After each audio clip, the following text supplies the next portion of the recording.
జీవితంలో నిజమైన శాంతి కావాలా? అయితే శ్రీకృష్ణుడు చెప్పిన ఈ యొక్క శ్లోకం తప్పక తెలుసుకోండి.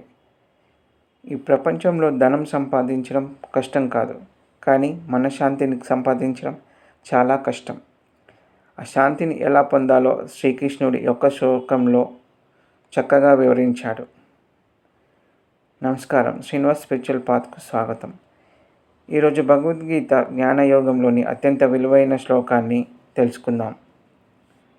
శ్రద్ధావాన్ లభతే జ్ఞానం తత్పర సంయతేంద్రియ జ్ఞానం లబ్ధ్వా పరాం శాంతిం అచిరేణాధిగచ్చతి.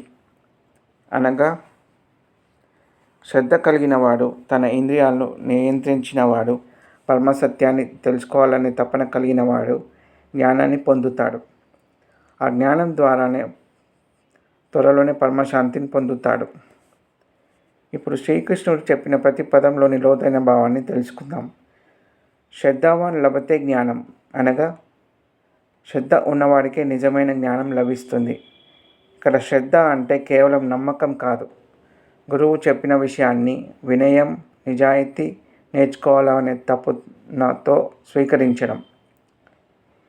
ఈ రోజుల్లో చాలామంది వినడానికి సిద్ధంగా ఉంటారు, కానీ నేర్చుకోవడానికి సిద్ధంగా ఉండరు.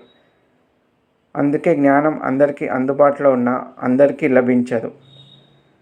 మరో పదం తత్పర అంటే లక్ష్యం వైపు సంపూర్ణ ఏకాగ్రత, సత్యాన్ని తెలుసుకోవాలనే దృఢ సంకల్పం ఉండాలి. సంయతేంద్రియ అంటే ఇంద్రియాలను నియంత్రించగలిగినవాడు. మన కళ్ళు, చెవులు, నాలుక, మనసు ఇవి ఎటు లాగితే అటు వెళ్లకుండా నియంత్రించగలగాలి. రంధ్రాలు ఉన్న పాత్రలో నీరు నిల్వనట్లే చంచలమైన మనసులో జ్ఞానం నిలవదు. మరో పదం జ్ఞానం లబ్ధ్వా పరాం శాంతిం.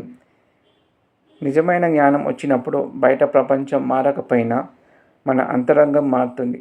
అదే పరమశాంతి. ఇక్కడ డబ్బు సౌకర్యాన్ని ఇస్తుంది, పదవి గౌరవాన్ని ఇస్తుంది, కానీ జ్ఞానం మాత్రమే శాశ్వతమైన శాంతిని ఇస్తుంది.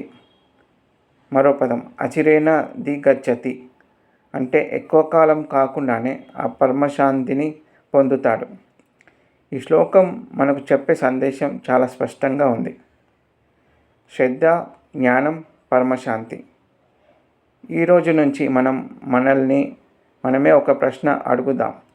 నాకు సమాచారం కావాలా, లేక జీవితాన్ని మార్చే జ్ఞానం కావాలా అని. సమాచారం మన మెదడును నింపుతుంది, జ్ఞానం మన జీవితాన్ని మారుస్తుంది. ధన్యవాదాలు.